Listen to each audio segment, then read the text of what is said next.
1942년 11월 독일이 소련을 침공하던 당시 소련군이 칼락에서 접촉을 했을 때 스탈링그라드를 점령하기 위해 싸우던 독일군은 대응할 수 없게 되었다.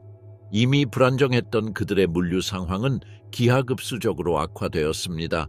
새로운 수비군은 점차 영토를 잃고 지역적 충돌에서 패배하고 식량과 보급품이 고갈되었습니다.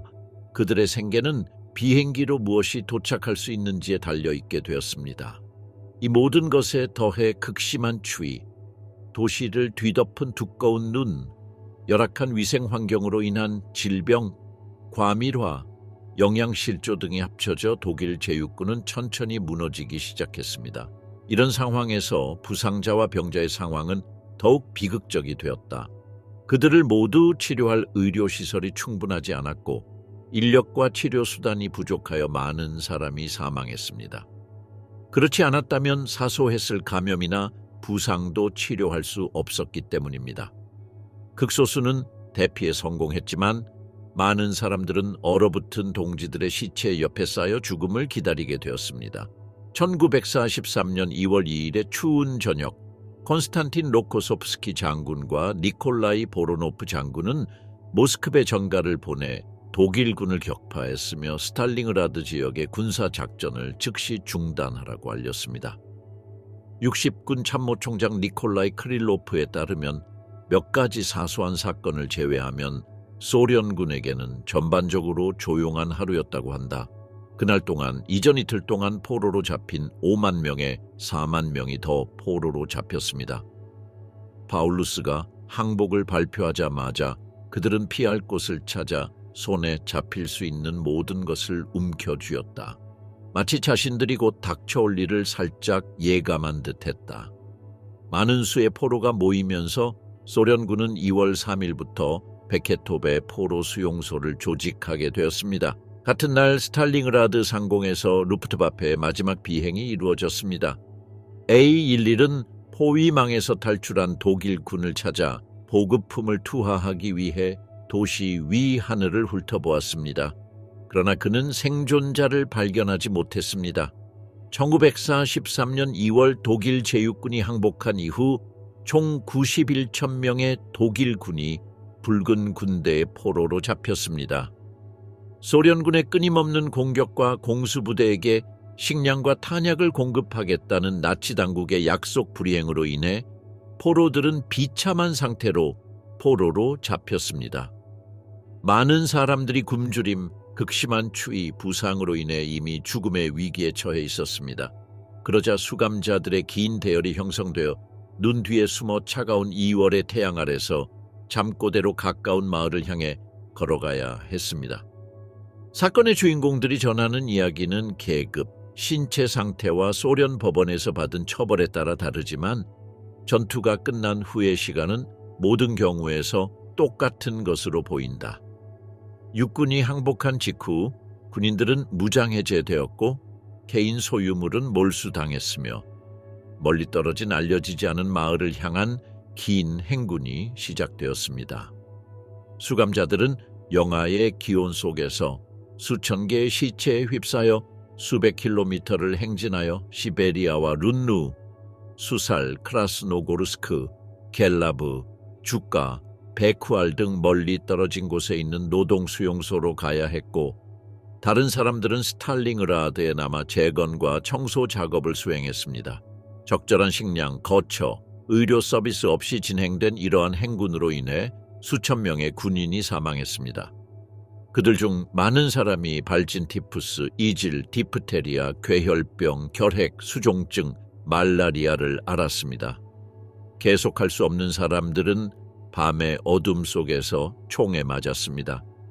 스탈링그라드에서 포로로 잡힌 사람 중 3분의 1만이 처음 몇 주를 살아남은 것으로 추정됩니다. 많은 사람들이 여정 중에 죽었고 어떤 사람들은 비인도적인 생활 조건으로 인해 수용소에서 굴복했습니다. 결국 9만 1,000명의 수감자 중 겨우 5,000명 정도만 살아남았습니다. 이 때문에 스탈링그라드에서 패배한 독일군의 탈출은 죽음의 행진으로 알려졌는데 이는 나치가 전쟁 말기에 세운 강제 수용소와 학살 수용소에서 대피한 유대인 수감자들의 행진을 두고 후세 사람들이 붙인 이름과 똑같습니다. 정치적인 측면에서 이러한 시위와 소련 수용소의 상황은 독일 연방공화국과 독일 민주공화국 모두의 선전 도구로 사용되었으며 종종 반대 이념적 목적을 위해 사용되었습니다. 서독에서는 나치 독일의 과거와 새로운 독일 국가 간의 거리를 두기 위한 전략의 일환으로 수감자들의 고통을 강조했지만 동독에서는 이런 사건을 축소하거나 히틀러 정권이 죽음에 대한 궁극적인 책임이 있다고 비난했습니다. 개인적인 측면에서 보면 이러한 행진과 그 후 소련 수용소에 머물렀던 기간은 생존자들에게 심리적, 신체적 충격이 엄청났습니다. 독일로 돌아온 사람들 중 다수는 외상 후 스트레스, 만성 영양실조 및 기타 신체적 후유증을 겪었습니다. 이런 공포 속에서 살아남은 사람들의 이야기는 소련 정권의 잔혹함을 보여주는 서사를 만드는 데 도움이 되었지만 또한 소련에서 나치 독일이 행한 대량 학살 정책으로 인해 자행된 무자비한 보복을 보여주기도 했습니다. 소위 죽음의 행진은 간단히 말해 소련 정권이 한때 나치 전쟁 기계에 속했던 사람들에게 가한 잔혹한 보복을 반영한 것이었습니다. 많은 사람들에게 행진은 생존을 위한 싸움일 뿐만 아니라 승자와 패자 모두를 파괴한 전쟁의 고통스럽고 장기적인 결과이기도 했습니다. 시인은 소련의 강제노동 수용소에 수용된 독일 포로들의 삶을 감시합니다. 소련의 구금시설과 강제노동 수용소의 상황은 복잡했습니다. NKVD가 1930년대 초에 만든 굴라그는 갈등이 발발하기 전에도 그곳에 있던 수감자들을 전쟁 내내 수용했습니다. 즉, 간첩, 파괴 행위, 중강도 혐의로 기소된 사람들과 무엇보다도 반소련 선전이나 반혁명 사상을 퍼뜨린 혐의로 유죄 판결을 받은 정치범들을 수용했습니다. 1941년 여름 독일의 침공 이후 내무부는 전쟁포로 및 수용자 문제 담당 총국을 설립하여 독일 전쟁포로와 그 동맹군을 위한 노동수용소를 설치하고 감독하는 임무를 맡았습니다. 그러나 지도부는 여러 가지 물류 문제에 직면했다. 전쟁으로 인해 소련 영토 전역에 노동수용소를 건설할 필요한 인력이 없었기 때문이다. 게다가 전선의 상황이 불확실해서 어디에 건설해야 할지 알 수가 없었습니다. 그리하여 침공 첫 해 동안 붉은 군대는 소수의 포로만 유지해야 했습니다. 하지만 스탈링그라드 전투 이후 상황은 극적으로 달라졌습니다. 독일군 포로의 대량 유입으로 인해 수백 개의 노동 수용소가 만들어졌고 특히 적군이 볼가 지역에서 반격을 통해 회복한 지역에 강제 노동 수용소가 많이 만들어졌습니다. 스탈링그라드 주변에는 약 40개의 수용소가 건설되었습니다. 소련 포로 수용소는 식량 부족, 의료 서비스 부족, 혹독한 기후 조건으로 특징 지어졌습니다.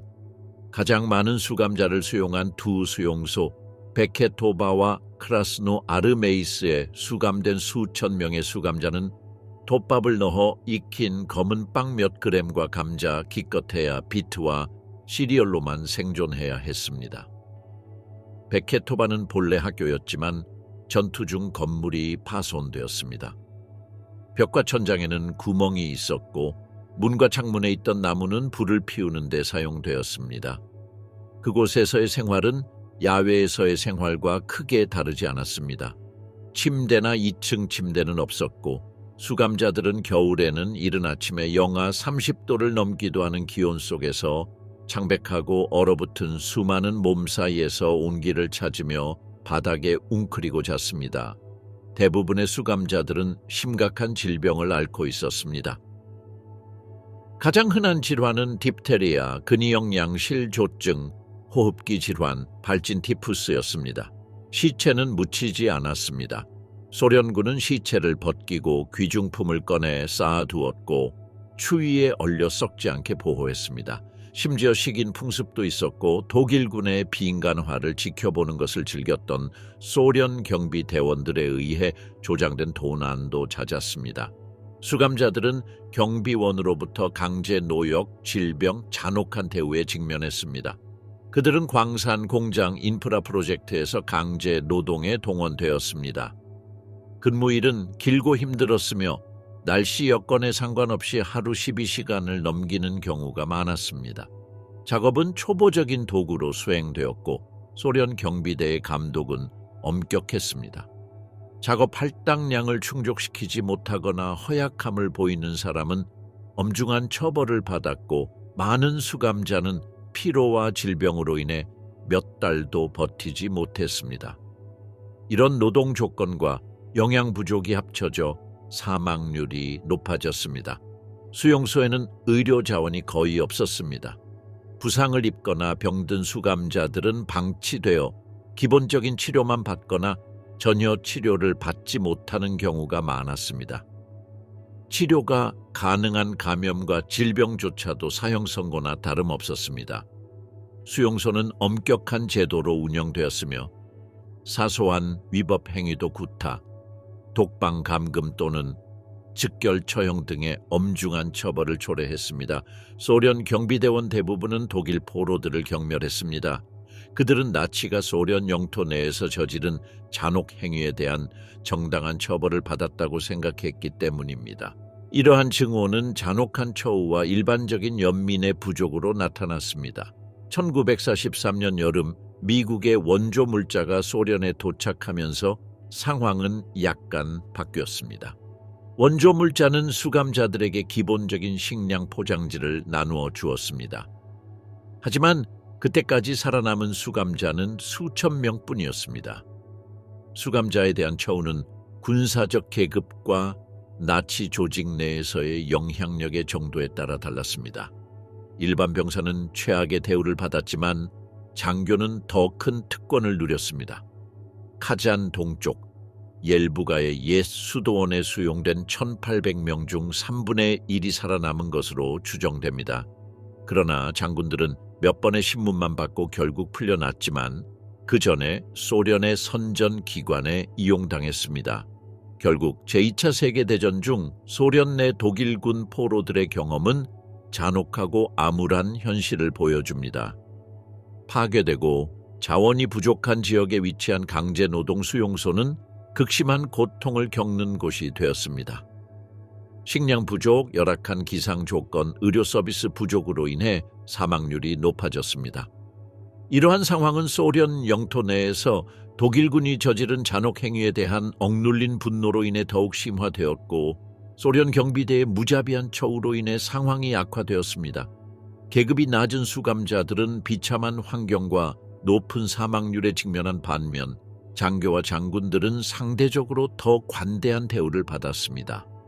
소련의 선전은 이런 장교들을 활용하여 소련 정권의 우월성을 과시했습니다. 이러한 수용소의 역사를 종합해 보면 갈등의 잔혹함과 전쟁이 그 책략에 휘말린 사람들의 삶에 영향을 미친 다양한 방식을 모두 반영하고 있습니다.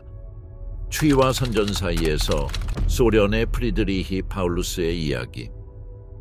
제3제국의 가장 저명한 장군 중 한 명인 파울루스 역시 소련에서 포로로 지내며 고통을 겪은 역사가 있습니다. 스탈린그라드 전투의 지휘부터 포로 생활과 이후의 삶까지 그의 경력은 제2차 세계대전이 동부 전선에서 가져온 극적인 전환을 반영하고 있습니다. 독일 제육군 사령관 파울루스는 이 전투의 중심 인물이었다. 1942년 11월 독일군이 도시 남쪽으로 진군을 시작했을 때 파울루스는 갈등의 가장 격렬한 충돌 중 하나의 중심에 있었습니다. 바실리 추이코프 장군이 이끈 소련군의 저항은 끊이지 않았고 시가전 전술과 혹독한 기후는 곧 독일군에게 피해를 주기 시작했습니다. 1943년 1월 독일군이 더 이상 버틸 수 없는 상황에 처해 있었을 때 몇 주 동안 치열한 전투와 적대적인 환경에서의 격렬한 생존 투쟁 끝에 파울루스는 항복을 강요당했습니다. 아이러니하게도 파울루스는 원래 바르바로사 작전을 미친 짓으로 여겼지만 히틀러의 명령을 군사적 냉정함으로 따를 수밖에 없었다. 작전 중에 파울루스는 러시아군의 퇴각을 차단하여 내륙으로 후퇴하는 것을 막으라고 조언했습니다. 그는 또한 전쟁이 확산될 경우를 대비해 군인들을 위한 겨울옷을 마련해야 한다는 점을 히틀러에게 제기했지만 총통은 그가 그 주제를 다시 언급하는 것을 금지했다. 히틀러는 결국 1943년 1월 30일에 파울루스를 원수로 진급시켰습니다. 이에 대한 보복으로 게슈타포는 그의 자녀인 에른스트와 올가를 포로로 잡아 알프스의 감옥으로 보냈고 그들은 1945년에 그곳에서 풀려났다. 그의 아내 엘레나 로세티에게도 태양이 제공되었다. 그는 광대한 동부 영토에 있는 소련 포로 수용소로 이송되었습니다. 포로가 되기까지의 여정은 고난과 도전으로 가득했습니다.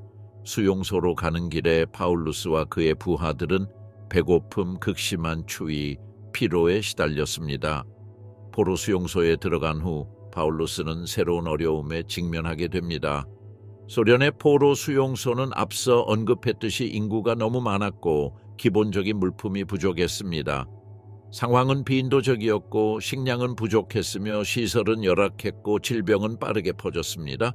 하지만 파울루스의 포로 생활은 힘든 개인적 경험일 뿐만 아니라 소련 정권의 선전 도구이기도 했습니다. 소련은 파울루스를 그들의 정치적 의제를 추진하는 강력한 인물로 여겼다. 파울루스는 높은 계급의 장군으로서 소련의 승리의 상징이 되었습니다. 소련군은 이 요새를 점령한 것을 이용해 군대의 우월성을 과시하고 국민들의 사기를 북돋웠습니다. 1943년에 파울루스는 여러 공개 행사와 기자회견에 참석했습니다. 이런 사건들은 그의 굴욕을 드러내고 패배한 지도자가 나치 독일의 비판자가 되었다는 이미지를 투사하기 위한 것이었습니다. 파울루스는 약 10년간의 포로 생활을 마치고 1953년에 풀려났습니다. 그의 아내는 그로부터 4년 후에 사망했습니다. 그의 석방은 소련과 서독의 관계가 개선되기 시작하던 시기에 이루어졌습니다. 그러나 독일로의 귀환은 달콤하면서도 씁쓸했다. 그가 발견한 독일은 그가 포로로 잡히기 전에 알았던 독일과는 매우 달랐다. 전쟁 후 국가는 폐허가 되었고 재건과 재정의의 시기를 맞았습니다. 고국으로 돌아온 파울루스는 독일이 분단되어 있는 것을 보았고 나치의 과거가 끊임없이 그림자처럼 드리워져 있는 것을 보았습니다. 전쟁 중에 그의 명성에도 불구하고 독일에서 그의 평판은 모호했다. 그의 모습은 특히 스탈린그라드 전투에서의 그의 역할과 그에 따른 포로 생활의 맥락에서 논란과 논의의 대상이 되었다. 그는 생애 마지막까지 군사역사연구소의 민간 책임자로 일했습니다. 시간이 지나면서 그는 점진적으로 안구 마비를 앓았고 이로 인해 1957년 2월 1일 드레스덴 병원에서 사망했습니다. 스탈린그라드 전투에서의 주도적 역할부터 소련의 포로로 잡혀가는 일까지를 다룬 프리드리히 파울루스의 이야기는 동부 전선에서의 갈등이 지닌 복잡성과 고통을 잘 보여준다. 파울루스가 전투에서 저항하고 히틀러의 명령에 반항하다 체포된 것은 전쟁이 독일의 어떤 극적인 변화를 가져왔는지를 보여줍니다. 파울루스는 그의 지위에도 불구하고 하위 계급의 수감자들과 마찬가지로 소련 수용소에서 굶주림, 질병, 무자비한 대우 등 잔혹한 처우에 직면했습니다. 소련의 선전은 그의 모습을 통해 독일에 대한 승리를 부각시켰지만 그의 개인적인 경험은 고통과 실망으로 점철되었습니다. 1953년 그가 풀려나 황폐해진 독일로 돌아온 것은 영광스러운 군사적 과거와 재건 중인 나라의 혹독한 현실 사이의 대조를 강조했습니다. 결국 굴욕과 내부 갈등으로 점철된 파울루스의 삶은 2차 세계대전이 얼마나 무한해 보였는지에 대한 통찰력을 제공합니다. 충성과 배신 사이 발토폰 자이들리츠 크루츠바흐의 이야기. 발터 폰 자이들리츠 크루츠바흐는 1888년 8월 22일 독일 포츠담에서 군인 전통을 지닌 가문에서 태어났습니다. 그는 1908년에 독일군에 입대하여 제1차 세계대전에 참전하였으며 독일 제국군 중위로서 두 전선 모두에 참전했습니다. 전쟁 후 그는 대위로 진급했고 바이마르 공화국 시절에도 군 경력을 이어갔으며 다양한 직책을 맡으면서 점차 승진했습니다. 제2차 세계대전이 발발하자 자이들리츠 크루츠바흐는 동부전선의 지휘권을 맡았고 1911년 소련 침공을 포함한 주요 전역에 참여했습니다. 스탈링그라드 전투 동안 자이들리츠 크루츠바흐는 프리드리히 파울루스 장군이 지휘하는 독일 제6군의 일부인 군단을 지휘했습니다. 그의 부대는 스탈링그라드에서 가장 격렬한 전투에 참가했지만 나머지 육군과 마찬가지로 붉은 군대가 도시를 포위했을 때 고립되었습니다. 상황이 악화되자 자이들리츠 크루츠바흐는 너무 늦기 전에 포위를 돌파하고 후퇴할 것을 주장했습니다. 하지만 그의 제안은 히틀러의 명령에 따라 어떤 희생을 치르더라도 그 자리를 지키라는 명령을 따른 파울루스에 의해 거부되었습니다. 총통의 전략에 대한 자이들리츠 크루츠바흐의 저항은 점점 더 분명해졌고 후퇴를 허용하지 않은 결정에 대해 공개적으로 비판했습니다. 자이들리츠 크루츠바흐는 1943년 2월 제6군이 항복하기 직전에 포로로 잡혔으며 적의 손에 잡힌 최고 계급의 장교 중 한 명이었습니다. 그는 체포되자 특이한 결정을 내리게 되었다. 소련과 협력하기로 한 것이다. 스탈린의 명령에 따라 적군 최고사령부는 다른 독일 장군들도 히틀러에 대항하여 봉기하는 프로젝트에 참여하도록 설득해달라고 요청했습니다. 협력에 동의한 장군으로는 헬무트 슐루머, 모리트 폰 드레버, 알렉산더 에들러 폰 자이들리츠 크루츠바흐가 있습니다. 그는 모스크바에서 라디오 방송 임무에 참여해 독일군에게 나치 반대 메시지를 전달했습니다. 이러한 협력으로 인해 그의 시민권은 박탈당했고 나치 군사 재판에서 결석 재판으로 사형을 선고받았습니다. 그의 가족 역시 정권으로부터 박해를 받았으며 여러 가족이 공식적인 직위에서 추방되었습니다. 1943년 9월 자이들리츠 크루츠바흐는 히틀러를 전복하려는 목적으로 소련의 포로로 잡혀있던 장교들로 구성된 단체인 독일 장교 동맹의 회장으로 임명되었습니다. 이 단체는 공산주의 작가 에릭 바이너트가 소련의 지원을 받아 나치 정권에 대한 반대를 조장하기 위해 만든 선전 조직인 자유 독일을 위한 국가위원회에 속해 있었습니다. 자이들리츠 크루츠바흐는 포로 병사들로 구성된 군대를 창설해 독일의 낙하산으로 투하하고 공산주의 게릴라 운동을 시작할 것을 제안하기도 했지만 장교연맹의 회원 수가 제한되어 있었고 스탈린이 독일 포로들을 재무장시킨다는 생각에 경계심을 품고 있어 이 아이디어는 실현되지 않았습니다. 1944년 7월 20일 히틀러 암살 시도가 실패한 후 소련 정보부는 자이들리츠 크루츠바흐의 선전이 효과적이지 않았다는 결론을 내렸습니다. 그러자 스탈린은 독일 장교 동맹을 해체하고 자이들리츠 크루츠바흐와 그의 동료들을 다시 투옥하기로 결정했고 선전 활동을 독일 공산주의자와 하위 장교들의 손에 맡겼다. 1945년 전쟁이 끝난 후 자이들리츠 크루츠바흐는 독일의 소련 점령에 협조하기를 거부했고 이로 인해 그는 재판을 받고 전쟁 범죄 혐의로 유죄 판결을 받았습니다. 그는 공산주의자가 아니었지만 소련은 그를 당에 가입시키려고 노력했지만 실패했습니다. 그의 유일한 목표는 전쟁을 빨리 끝내서 독일을 구하는 것이었다고 그는 생각했다. 1950년에 그는 사형을 선고받았으나 나중에 형이 감형되었습니다. 그는 몇 년간 투옥된 뒤 14년간의 포로 생활을 마치고 1956년에 풀려났습니다. 서독으로 돌아온 자이들리츠 크루츠바흐는 자신의 재산, 계급, 연금을 회복하고자 시도했으나 제3제국이 내린 형을 취소하는 데 그쳤다. 다른 많은 장군들과는 달리 그는 회고록을 출판하지 않았고 전우들로부터 무시를 당했다. 그는 논란과 거부로 점철된 삶을 살다가 1976년 4월 28일 브레멘에서 사망했다. 그러나 1994년에 그의 후손들은 소련이 내린 판결을 러시아 법원에서 뒤집는 데 성공했습니다. 발터 폰 자이들리츠 크루츠바흐는 독일 역사에서 여전히 논란의 여지가 있는 인물이다. 어떤 이들에게는 그는 중요한 순간에 적의 편을 든 반역자였습니다.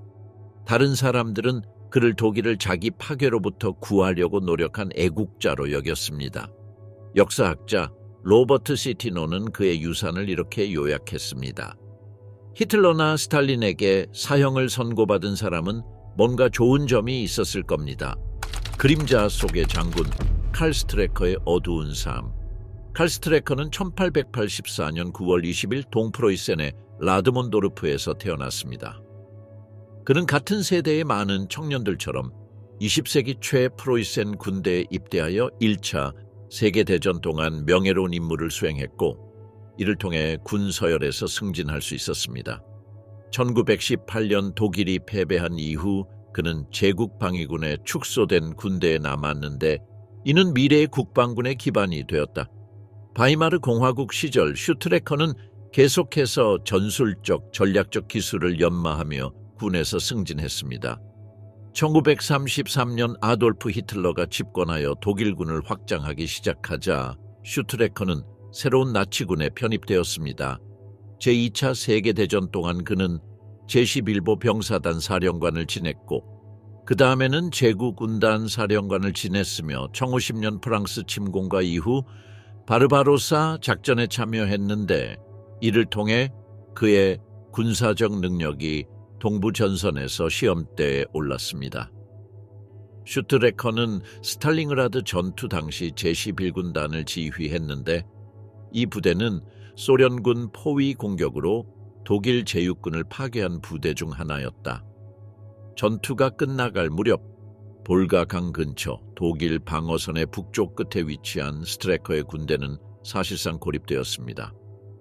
상황이 절박했음에도 불구하고 슈트레커는 에리히 폰 만슈타인의 다른 부대를 돕고자 최대한 오래 버티기로 결정했습니다. 하지만 그는 선전 목적으로만 싸우지는 않을 것이라고 분명히 했고 직원들에게 자살을 금지했습니다. 전투의 마지막 날 스트레커는 부하들 사이의 질서를 유지하기 위해 과감한 결정을 내렸습니다. 그는 탈영을 시도하거나 개인 용도로 보급품을 가져가려는 군인은 총살하라는 명령을 내렸고 12월 29일에 볼가강에 대한 최종 정찰을 허가했는데 그 결과 강 서쪽 강둑 전체가 소련의 통제하에 있다는 사실이 확인되었습니다. 1943년 2월 1일 파울루스의 항복 소식을 접한 슈트레커는 참모진에게 상황이 견딜 수 없다고 전하고 각 군인이 양심에 따라 행동하도록 허용했습니다. 다음 날 스트레커는 항복했는데 그는 소련군에게 병력을 넘긴 마지막 독일군 지휘관 중 한 명이었습니다.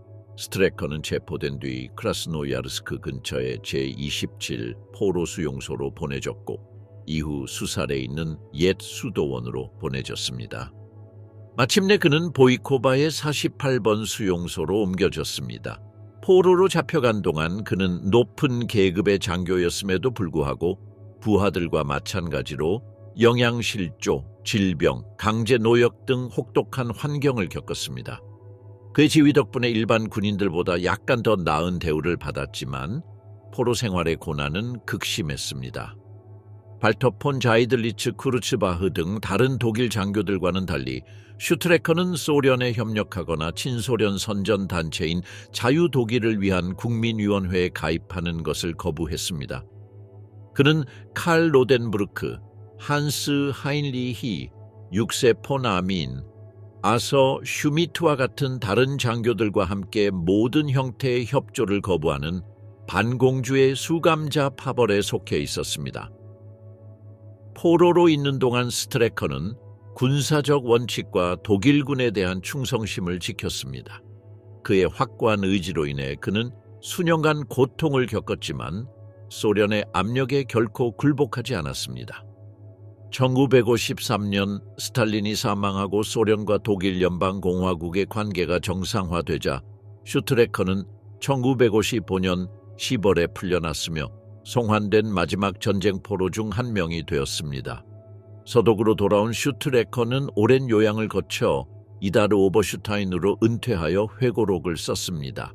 그는 공적 생활을 피하고 전쟁에 대한 정치 및 군사적 논쟁에도 관여하지 않았지만 개정주의 운동에 가담하거나 전쟁 중에 자신의 행동을 옹호한 다른 장군들과는 달리 스트레커는 스탈링그라드 전투에서 자신의 역할과 포로 수용소 생활에 대해서는 침묵을 선택했습니다. 이러한 철수로 그는 수수께끼 같은 인물이 되었는데 특히 그의 리더십이 제6군의 마지막 시기에 결정적인 역할을 했다는 점을 고려할 때 더욱 그렇다. 그는 1973년 4월 10일 88세의 나이로 사망했으며 동부 전선의 사령관으로서 한때 그를 밝혀주었던 주목에서 멀리 떨어진 채 상대적으로 알려지지 않은 채 생애의 마지막을 보냈습니다. 키우의 뉘른베르크 바비야르의 그늘 속의 정의. 제2차 세계대전 동안 우크라이나는 독일군에 점령되어 민간인 대량 학살, 유대인 탄압, 전쟁 포로와 민간인에 대한 노동 착취 등 잔혹한 탄압을 겪었습니다. 독일군이 키이우에 진군한 지 불과 10일 후 키이우 외곽 바비아르 협곡에서 오토 라쉬 장군이 지휘하는 아인자츠 그룹펜 군대 죽음의 부대 이 SS와 지역 협력자의 지원을 받아 제2차 세계대전에서 가장 잔혹하고 기억에 남는 학살을 자행했습니다. 키이우 시내 중심부에 위치한 독일군 본부를 파괴한 두 차례의 폭발을 구실로 독일군은 우크라이나 경찰과 지역 민족주의자들의 도움을 받아 키이우의 유대인 인구를 말살하기 위한 체계적인 계획을 실행하기로 결정했습니다. 독일군은 마을의 유대인들을 납치하여 바비야르의 자연협곡으로 몰아넣었습니다. 바비야르는 도시 외곽의 어둡고 버려진 곳으로 정신병원과 감옥 근처에 있었습니다. 그리고 유대인들이 스스로 무덤을 파도록 강요했습니다. 처형 전 SS는 병원을 대피시키고 환자를 모두 죽였습니다. 수감자들은 그룹으로 구덩이 가장자리로 끌려가 잔인하게 처형되었습니다. 단 48시간 만에 독일군은 우크라이나 유대인 3만 명 이상을 살해했습니다. 하지만 이것은 바비야르에서 저질러진 유일한 학살은 아니었습니다. 1941년 후반 제3제국과 우크라이나 민족주의자들 사이의 관계가 일시적으로 틀어졌을 때 독일군은 이전 동맹군 600명을 포로로 잡아 협곡에서 총살했습니다. 그래서 바비야르는 희생자와 사형 집행자를 위한 공동 무덤이 되었습니다. 얼마 지나지 않아 나치는 우크라이나 민족주의자들을 규합했습니다. 이 협곡은 유대인 집시 소련 전쟁 포로나 단순히 정권에 반대하는 민간인 등 수천 명의 사람들을 처형하는 주요 장소로 남아 있었습니다. 나치는 학살 외에도 전쟁 포로를 포함한 수백만 명의 우크라이나 시민을 노예로 삼아 비인도적인 환경에서 노동에 종사하게 하는 강제 노역 정권을 실시했습니다. 우크라이나의 저항에 대한 보복과 방해 행위도 잔혹했으며 소련 당국에 대한 어떠한 저항 행위에도 대응하여 수백 개의 마을과 도시가 파괴되었습니다. 나치가 우크라이나에서 저지른 범죄는 독일 점령의 가장 어두운 면 중 하나였습니다. 1943년 중반 소련군이 키이우에 접근하자 독일군은 처형 사실을 은폐하기 위해 대규모 은폐 작전을 실시하기로 결정했습니다. 살려둔 수감자들에게는 대량 매장지를 파고 희생자들의 시신을 파내어 화장하라는 명령이 내려졌습니다. 재판이 끝나자 나치는 수감자들을 처형했습니다. 독일군이 잔혹 행위를 은폐하기 위해 증거를 파괴했기 때문에 정확한 사망자 수는 알 수 없지만 바비야르 협곡에서 10만에서 20만 건의 총격 사건이 발생했을 것으로 추정됩니다. 이 학살을 주도한 SS 사령관 파울 블로벨은 뉘른베르크 재판에서 사형을 선고받고 1951년 6월 란츠베르크 교도소에서 교수형에 처해졌습니다. 이 교도소는 히틀러가 뮌헨 맥주홀 폭동이 실패한 후 수감되어 있던 곳이자 그가 유명한 책인 마인 캄프를 쓴 곳이기도 합니다. 레시 역시 기소되었지만 건강상의 이유로 그의 사건은 중단되었고 그는 1948년 말에 감옥에서 사망했습니다. 붉은 군대가 우크라이나를 해방한 후 소련 당국은 우크라이나에서 저지른 전쟁 범죄에 대한 책임자와 협력자들을 처벌하기 위해 재판을 열었습니다. 피고인들은 민간인 처형 참여, 강제 노동 착취 및 기타 심각한 범죄를 포함하여 뉘른베르크 재판과 유사한 혐의를 받았습니다. 소련 행정부는 또한 나치가 주민들을 억압하고 박해하는 데 도움을 준 지역 협력자들도 재판에 회부했습니다. 키우에서 열린 재판에서 몇몇 사람은 사형 선고, 장기 징역형 및 기타 제재를 포함한 유죄 판결을 받았습니다. 이러한 재판은 소련이 전쟁 범죄에 대한 책임자들을 기소하고 해방된 영토의 질서를 회복하려는 광범위한 노력의 일환이었습니다. 재판은 키이우 국립극장에서 열렸는데 이곳은 사건의 규모를 강조하는 상징적인 장소였다. 피고인들은 소련 군사재판에 회부되었고 재판은 소련 언론에 널리 방송되었습니다. 그 목표는 두 가지였습니다. 첫째, 전쟁 범죄의 피해자들에게 정의를 실현하고 둘째, 소련 정부가 책임자들을 처벌하겠다는 결의를 소련 국민에게 보여주는 것이었습니다. 재판 과정에서 소련 검찰은 1914년 우크라이나를 독일군으로부터 해방하면서 적군이 수집한 증거를 바탕으로 자세한 사건을 제시했습니다. 이 증거에는 정보 보고서, 생존자 및 목격자의 증언, 학살 장소와 강제노동 수용소에서 발견된 물리적 증거가 포함되었습니다. 마침내 1941년 9월 29일과 30일에 우크라이나 수도 외곽의 바비아르 협곡에서 저지른 잔혹행위 혐의로 나치 15명이 유죄 판결을 받았습니다. 그중 12명이 사형을 선고받았고 1월 29일 키이우 중앙광장에서 공개 교수형에 처해졌습니다. 이러한 처형 장면은 촬영되어 보관 영상으로 보관되었으며 이는 최근 우크라이나 영화 감독 세르게이 로즈니차가 2022년 다큐멘터리 더 트라이얼에서 사용했습니다.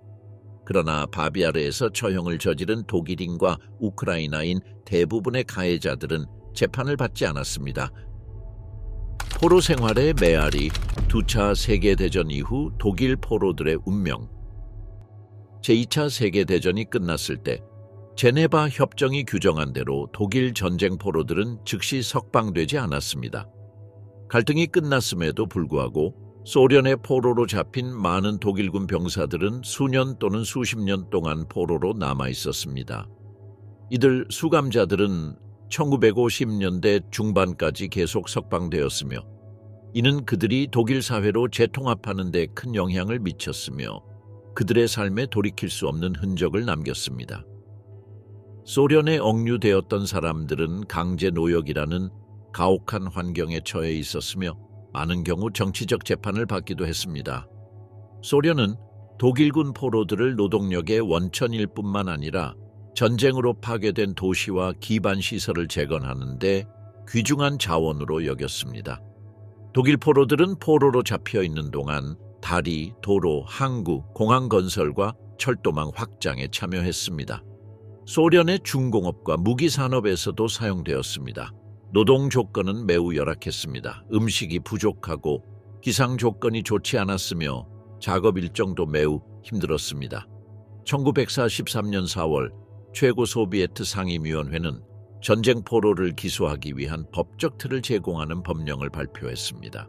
소련에서는 1947년에 사형제가 폐지되었지만 많은 수감자들은 전쟁 범죄로 인해 최대 25년의 강제 노동 수용소형을 선고받았습니다. 여기에는 1943년 스탈린그라드에서 항복한 독일 제육군의 소수 생존자도 포함되었습니다. 이 수용소의 상황은 계속해서 잔혹했고 수감자들은 생존을 위한 매일의 투쟁에 직면했습니다. 몇 년 후 한 수감자는 이렇게 묘사했습니다. 영혼과 육체는 여전히 검은 빵 한 조각에 팔렸습니다. 수감자들의 석방은 점진적으로 이루어졌습니다. 1947년에 상당수의 독일군이 풀려났지만 고위 장교들과 전쟁 범죄 혐의자들은 더 오랫동안 포로로 잡혀 있었습니다. 가장 중요한 변화는 1953년 스탈린이 죽은 후에 일어났습니다. 당시 서독 총리 콘라트 아데나워는 새로운 소련 지도자 니키타 흐르쇼프와 니콜라이 불가닌으로부터 소련을 방문하여 두 나라 간의 외교 관계를 재건하라는 초대장을 받았습니다. 여론과 여전히 포로로 잡혀있는 포로들의 가족의 압력에 밀려 아데나워는 초대를 수락했고 수개월간의 협상 끝에 1915년 독일로 돌아온 스탈링그라드의 마지막 생존자들을 포함한 나머지 포로들의 석방을 확보했습니다. 이들 포로들이 독일로 돌아오는 것은 종종 충격적이었습니다. 많은 사람들이 비위생적인 환경 속에서 만원 열차로 이동했고 여행은 몇 주가 걸렸습니다. 그들이 마침내 도착했을 때는 만성질환, 영양실조, 피로로 인해 신체적으로 비참한 상태였습니다. 신체적 후유증 외에도 수년간의 포로 생활로 인한 정서적 트라우마, 전후의 상실, 장기간의 고립은 깊은 심리적 상처를 남겼습니다. 서독에서는 송환된 수감자들은 의심의 눈초리를 받았다. 그들이 소련에 의해 세뇌당했거나 소련에 협력했다는 두려움이 널리 퍼졌습니다. 석방된 수감자 중 다수는 당국에 의해 신문과 감시를 받았습니다. 게다가 독일 경제는 황폐해져서 수감자들이 일자리를 구하거나 삶을 다시 꾸리는 것이 극도로 어려워졌습니다. 많은 사람들이 전쟁으로 인해 집과 가족을 잃었습니다. 그들의 재통합은 빈곤, 실업, 심리적 트라우마로 점철된 길고 고통스러운 과정이었습니다. 침묵은 송환된 수감자들 사이에서 흔한 반응이었습니다. 자신의 경험에 대해 이야기하는 것은 종종 고통스러웠고 어떤 경우에는 사회적 오명을 받기도 했습니다. 하지만 시간이 지나면서 일부 수감자들은 회고록을 쓰거나 다큐멘터리에 참여하는 등 자신의 이야기를 공유하기 시작했는데 이는 침묵을 깨고 자신이 경험한 내용을 더 잘 이해하는 데 도움이 되었습니다. 그러나 수십 년 동안 독일 전쟁 포로들의 경험, 특히 스탈링그라드의 경험은 소련 정부와 독일 당국, 특히 동독에서 과소평가되거나 무시되었습니다. 수년에 걸쳐 스탈링그라드와 다른 전선의 전쟁 포로들에 대한 이야기가 나오기 시작했고 마침내 그들이 겪는 고통이 알려지게 되었습니다. 오늘날 독일과 러시아에는 이 군인들을 기리는 기념비와 기념관이 있으며 역사상 가장 잔혹한 전쟁 중 하나에서 살아남은 생존자로서 그들이 겪었던 고통의 규모와 유산을 강조하고 있습니다. 이들 포로들의 경험은 전쟁에 대한 대중의 인식을 바꾸었고 전쟁의 공포와 전후 포로 수용소의 잔혹함에 대한 인식을 높이는 데 기여했습니다. 추의 침묵 이후 소련의 독일군 포로 생활에 대한 결론. 죽음의 행진은 소련에서 독일군 포로가 겪은 가장 잔혹한 포로 생활 중 하나였습니다. 스탈링그라드에서 항복한 후 수만 명의 독일군이 동쪽으로 길고 힘든 행군을 해야 했으며 극한의 환경에서 엄청난 거리를 이동해야 했습니다. 시베리아와 다른 외딴 지역의 노동 수용소로 수감자들을 이송하기 위한 이러한 행군은 신체적, 정신적 인내력을 시험하는 시험이 되었습니다. 수감자들은 끊임없는 추위와 극심한 굶주림에 시달렸으며 경비원으로부터 처형이나 폭력의 위협을 끊임없이 받았습니다. 이러한 행진의 실행 계획은 수감자들의 의지를 꺾기 위해 고안되었는데 수감자들은 종종 비인도적인 대우를 받았고 이로 인해 사망률이 높아졌습니다. 물자 부족과 육체적 피로로 인해 많은 사람이 목숨을 잃었고 불확실한 미래가 기다리고 있었습니다. 소련의 노동수용소에 갇힌 독일인 수감자들도 똑같이 잔혹한 환경에 직면했습니다.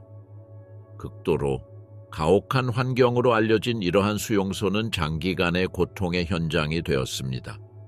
이러한 수용소에서의 삶은 만성적인 영양실조, 만연한 질병, 과중한 육체 노동으로 특징 지어졌습니다.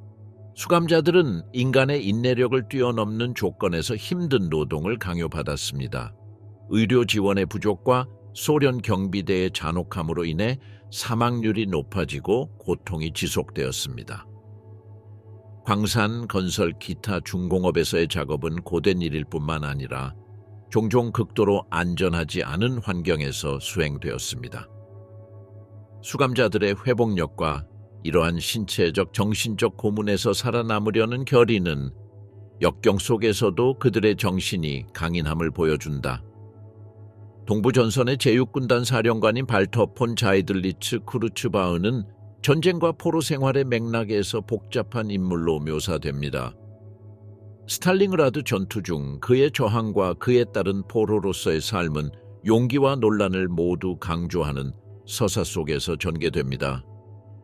재빨리 항복한 많은 장교들과는 달리 자이들리츠 쿠르츠바흐는 마지막까지 강렬한 결의를 보여주었습니다. 체포되어 재판을 받은 자이들리츠 쿠르츠바흐는 포로 생활의 복잡한 역학을 보여주는 증거가 되었습니다. 재판 동안 그의 태도와 나치 정권과 거리를 두려는 그의 시도는 군 복무 의무에 대한 충성심과 제3제국의 정책에 대한 거부 사이에 내부적 갈등을 반영하고 있습니다. 어떤 사람들은 이러한 노력을 자신의 명예를 지키기 위한 합법적인 시도로 보았지만 다른 사람들은 이러한 노력을 전쟁 중에 저질러진 잔혹 행위에 대한 책임을 회피하기 위한 방법으로 보았습니다. 스탈링그라드 전투 당시 제11군단 장군이었던 칼 스트레커는 전쟁 속에서 또 다른 차원의 고통과 저항을 대표합니다. 전투의 결정적 순간에 보여준 그의 끈기와 그에 따른 포로 생활은 독일 장교들의 경험이 얼마나 복잡한지를 반영하고 있습니다. 스트레커는 많은 동지들처럼 항복 후 소련 노동수용소로 보내지면서 비극적인 운명을 맞았습니다. 스트레커의 회복력, 끝까지 싸우려는 그의 결의, 그리고 포로로서 겪었던 고통은 전쟁의 잔혹함과 군 지도자들이 직면했던 어려운 선택에 대한 증거입니다. 이들의 이야기는 독일 전쟁 포로들이 겪은 파괴적인 상황과 소련 체제가 그들의 영토를 잔혹하게 점령한 사람들을 어떻게 대했는지를 보여줍니다. 키우에서 열린 뉘른베르크 재판은 공식적으로 키우 재판으로 알려져 있으며 소련이 나치 범죄의 피해자들에게 정의를 실현하고자 한 중요한 시도였습니다. 이 재판은 독일 점령 기간 중 우크라이나에서 저질러진 범죄에 초점을 맞추었으며 소련 영토에서 잔혹한 행위를 저지른 사람들을 기소하기 위한 일련의 재판의 일부였습니다. 소련 군사 재판을 통해 유죄자를 처벌하는 것뿐만 아니라 전 세계와 소련 국민에게 정의가 실현된다는 것을 보여주기 위한 재판이 진행되었습니다. 고위 공무원과 바비 야르 학살 사건과 같은 학살에 책임이 있는 사람들을 포함한 피고인들은 집단 학살과 반인륜 범죄 혐의를 받았습니다. 이 재판은 책임을 묻는 형태일 뿐만 아니라 소련의 저항과 정의에 대한 서사를 강화하는 선전도구 역할도 했습니다. 수년간의 포로 생활과 고통을 거쳐 독일 포로들이 고국으로 돌아왔을 때 많은 포로들에게는 씁쓸하면서도 달콤한 결말이었습니다. 전쟁 후 독일 연방공화국은 소련에 구금된 자국민들을 본국으로 송환하기 위한 협상을 시작했습니다. 하지만 복귀는 쉽지 않았습니다. 포로들은 전쟁으로 황폐해진 나라로 돌아갔고 정치적, 사회적 상황도 변화했습니다. 독일로 귀국한다는 것은 포로 생활의 신체적, 정신적 후유증에 직면해야 한다는 것을 의미했을 뿐만 아니라 근본적으로 변화한 사회에 재통합하는 어려운 과제에 직면해야 한다는 것을 의미했습니다. 많은 사람들에게 귀환은 과거와 화해하고 새롭게 부상하는 유럽 질서를 받아들이는 순간이었습니다. 고통과 저항으로 점철된 포로 생활의 이야기는 그들의 정체성과 국가의 집단 기억에 없어서는 안 될 부분이 되었습니다. 이러한 사건의 역사는 수감자와 피해자들이 겪은 고통의 규모를 보여줄 뿐만 아니라 전후 대응의 복잡성도 보여줍니다. 정의를 향한 탐구부터 개인과 국가의 재건까지 이러한 일화들은 전쟁의 비극과 불의에 맞서고 파괴 속에서도 진실을 추구하려는 국가들의 헌신을 일깨워줍니다. 스탈린그라드 제3제국의 종말의 시작. 인류 역사상 가장 피비린내 나는 전투로 여겨지는 스탈린그라드 전투는 제2차 세계대전의 역사적 흐름에서 전환점을 이루었습니다. 독일군의 패배는 동부전선에서 독일군의 군사력 쇠퇴의 시작을 알렸다. 독일 국방군은 상당수의 병력과 장비를 잃었기 때문에 공세를 포기하고 후퇴하며 모든 군정을 점진적으로 철수해야 했습니다. 더욱이 스탈린그라드에서의 승리 이후 붉은 군대는 대규모 반격을 감행할 수 있었고 이는 결국 베를린으로 향하는 일련의 승리의 시작이 되었다. 스탈린그라드 전투는 영국의 총리 윈스턴 처칠의 말에 따르면 유럽 나치즘의 종말의 시작이었습니다. 이 패배로 인해 제3제국의 평판은 동맹국은 물론이고 국민들 사이에서도 심각하게 손상되었습니다. 전투가 끝난 후 동부전선에서 독일에 전해진 소식은 국민의 사기를 크게 저하시켰고 히틀러의 무오성에 대한 심각한 의심을 불러일으켰습니다. 전투 다음 날 아침 뮌헨 거리의 벽에는 반체제적 그래피티가 나타났고 국가사회주의에 대한 비폭력 저항을 옹호하는 대학생 단체인 화이트 로즈의 회원들은 이 기회를 이용해 반대를 독려하는 전단지와 팸플릿을 배포했습니다. 그러나 무엇보다도 패배는 병사들의 사기에 파괴적인 영향을 미쳤고 병사들은 전쟁의 실행 가능성에 의문을 품기 시작했습니다. 마치 그것만으로 충분하지 않은 듯이 이로 인한 자원과 인력의 손실은 이미 여러 전선에서 전쟁 노력을 유지해야 하는 엄청난 압박을 받고 있던 독일의 경제적 어려움을 심화시켰습니다. 그 대가로 적군의 승리로 스탈린의 지위가 공고해지고 러시아 국민의 사기가 높아졌으며 공산주의 선전에 큰 활력을 불어넣었습니다. 게다가 이 승리로 소련은 중요한 산업 및 농업 지역을 회복했고 이는 전쟁 경제를 강화하는 데 도움이 되었습니다. 마지막으로 스탈린그라드에서 독일이 패배하면서 많은 사람이 이미 의심했던 사실이 확인되었습니다. 즉 독일군의 병참 능력이 동쪽으로 더 진군하기에 부족했다는 것입니다. 따라서 볼가강 유역은 유럽에서 독일군이 도달한 가장 동쪽 지점이었습니다. 독일 군사 역사상 최초로 항복한 야전 원수인 프리드리히 파울루스의 항복과 동부전선에 발생한 엄청난 공백으로 인해 히틀러는 깊은 우울증에 빠졌습니다. 총통은 매일 밤 그를 괴롭히는 악몽에서 벗어나기 위해 수면제를 먹기 시작했고 결국 1945년 4월 지하 방공에서 자살하게 되었다. 제3제국은 스탈린그라드에서 최고의 군대를 잃었고 히틀러는 이 군대로 하늘을 강타할 수 있다고 자랑했습니다. 또한 제사기갑군과 돈운 집단군의 대부분과 수많은 물자 및 물류 자원도 손실되었습니다. 전투가 끝날 무렵 독일 국방군은 40만 명 이상의 병사를 잃었고 그들 중 많은 수가 숙련된 정예 부대였으며 이를 대체할 만한 사람은 징집병뿐이었습니다.